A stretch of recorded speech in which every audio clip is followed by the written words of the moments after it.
রাষ্ট্রপতি নির্বাচনে ভোটদানের পর ছিন্নমূল বিধায়ক সুদীপ রায় বর্মন ও রতনলাল নাথ সহ মোট ৭ বিধায়কের বিজেপিতে যোগদানের পথ আরও প্রশস্ত হল। কিন্তু এতে করে রাজ্য জুড়ে গেল রব উঠল।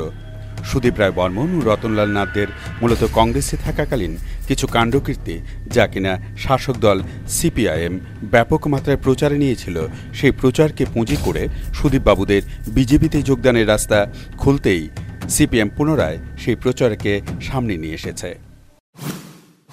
কংগ্রেস ছেড়ে তৃণমূলে যোগ দেওয়া যে সমস্ত বিধায়ক বামফ্রন্টের বিরোধিতা করার জন্য তারা তৃণমূলে গিয়েছিলেন, এখন তৃণমূল আর বামফ্রন্ট মিলে রাষ্ট্রপতি পদে একজনকে সমর্থন করছে, সেই কারণে তারা তৃণমূল এই প্রার্থীর বিরোধিতা করার জন্য সিদ্ধান্ত নিয়েছেন বিজেপিকে সমর্থন করা। বিধানসভার বাইরে ভেতরে সমস্ত জায়গাতে হই হট্টগোল হল্লাবাজি করা, অগণতান্ত্রিক কার্যকলাপ চালিয়ে এসেছে। এদের যে যারা নেতৃত্ব দিচ্ছেন, সেই ছাত্র থাকাকালে যত রকম গুন্ডামি সন্নামি আছে সেগুলো ওরা করেছেন। একেবারে সহপাঠী ছাত্রের গায়ে সিগারেটের শেখা দেওয়া দিয়ে শুরু অন্য ধরনের অপকর্ম এরা করেছেন। তারপরে তো রাজনীতিতে আসার পর তো দেখছি এখানে কেউ মিলিটারি অফিসারকে পিটিয়েছেন, কেউ পুলিশ অফিসারকে পিটিয়েছেন, কেউ শিশু উদ্যানের জমি জবরদখল করেছেন। এই তো ওদের কার্যকলাপ। সিপিএমের উপরতলা থেকে নিচুতলায় এই একই প্রচারে জনমনে বিজেপির ক্ষমতা দখলের সম্ভাবনাতে খানিকটা সন্দেহ তৈরি করে দিল। বিজেপি সম্পর্কে গেল রব উঠল কিংবা গুঞ্জন শুরু হলো রাজ্য জুড়ে।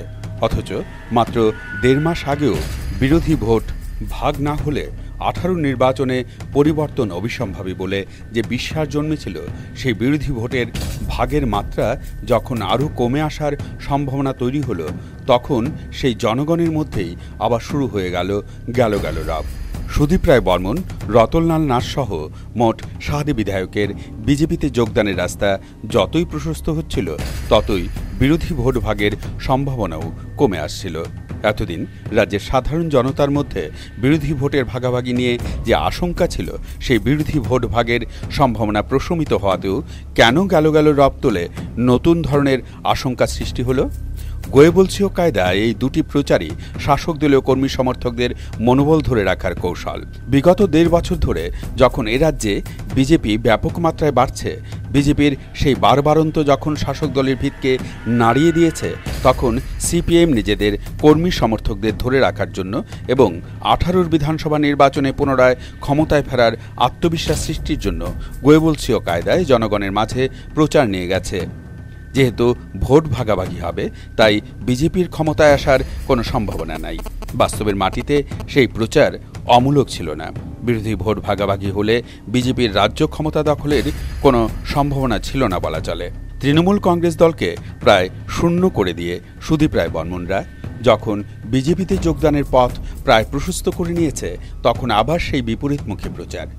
বিরোধী ভোট ভাগাভাগির মাধ্যমে সিপিএমের পুনরায় ক্ষমতায় আসার প্রচারকে সাঙ্গ করে দিয়ে খোদ শাসক দলের মুখপাত্র গৌতম দাস সাংবাদিক সম্মেলন করে গেল রব তুললেন। আমরা পূর্বেই একটি প্রতিবেদনে বলেছিলাম, সর্বদা কর্তার ইচ্ছেতে কর্ম হয়। কংগ্রেস বিগত 25 বছরে কোনোদিনই এই রাজ্যে বাম সরকারের পরিবর্তন চায়নি। দিল্লির কংগ্রেসের সেই মনোভাবের সাথে সঙ্গতি রেখেই এ রাজ্যে তৎকালীন কংগ্রেস নেতা সুদীপ রায় বর্মন, রতনলাল নাথ, আশিস সাহারা এ রাজ্যে তাদের রাজনৈতিক কর্মকাণ্ড পরিচালনা করেছে। কখনো কর্নেল পিটিয়ে, কখনো কংগ্রেস ভবনে তালা ঝুলিয়ে সিপিএমকে বাড়তি অক্সিজেন জুগিয়েছিলেন তারা। ইতিহাস কথা বলে, জনসমক্ষে সংঘটিত ঘটনাকে কোনোভাবেই অসত্য বলে প্রচার করা যায় না। সে সময় সবকটা কাজেই হয়েছিল দিল্লি কংগ্রেসের মনোভাবের সাথে সঙ্গতি রেখে। কিন্তু এবার নির্বাচনী লড়াই হচ্ছে বিজেপির সাথে, কোনোভাবেই কংগ্রেসের সাথে নয়। বিগত 25 বছরে এবারই প্রথম রাজ্যবাসীকে ছায়াযুদ্ধ দেখতে হবে না, এবারও কর্তার ইচ্ছেতে কর্ম হবে। সিপিএম অক্সিজেন পায় এমন কোনো ধরনের কাজের সাথে বিজেপি আপোষ করবে না বলেই ধারণা করা যায়। সুতরাং রাজনীতির প্রবহমান কর্মধারায় বিশ্লেষণে বলা চলে সুদীপ রায় বর্মনদের বিজেপিতে আগমনের বার্তায় গেল রবের প্রশ্নই ওঠে না, বরঞ্চ বিরোধী ভোটের ভাগাভাগির মাত্রা কমে যাবে। আর তাতেই গণদেবতার কাছে বিপরীতমুখী প্রচারে গেল রব তোলে ছল চাতুরির আশ্রয় নিয়েছে আতঙ্কিত সিপিএম। দেবতাকে ছল চাতুরিতে সন্তুষ্ট করার ফন্দি ধরা পড়ে যাওয়াতেই শাসক দলকে না দেবতার গ্রাসে পড়তে হয় কে জানে। Bureau report, news vanguard.